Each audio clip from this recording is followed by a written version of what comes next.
Hey guys, how's it going? Just want to talk about an interesting episode with Michael Saylor I saw on the Investors podcast. We Study Billionaires. That kind of that typical Michael Saylor type of episode where he's talking about Bitcoin, but it was quite interesting because he talks about it from an energy perspective. And there was another recent episode on the same podcast by a young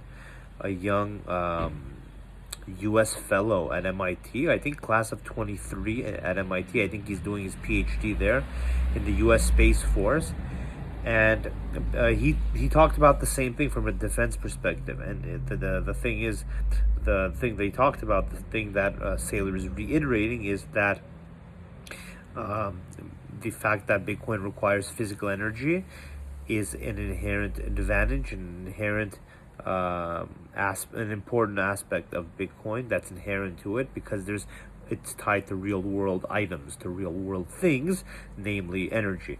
The same was true with Ethereum, but now it's no longer that way, and instead the entire universe in which Ethereum exists, Ethereum's entire universe, is virtual, and there are apparently implications of that from that.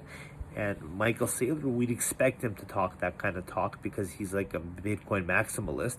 But this other fellow from the same podcast, you could just look at the same podcast. I'll link the episode here. I'll actually try to link both episodes here. This other fellow, who's very intelligent, a very intelligent young man, an MIT fellow, U.S. Space Force, just I guess a defense fellow. He gets to talk to the top defense people in the U.S., giving them advice on this new crypto space.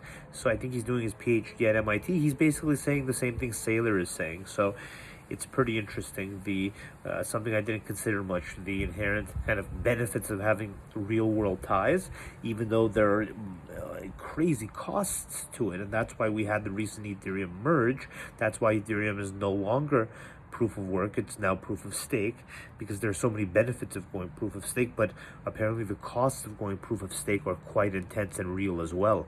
And I just find these two takes on it quite similar and quite interesting, so maybe you'll enjoy it too.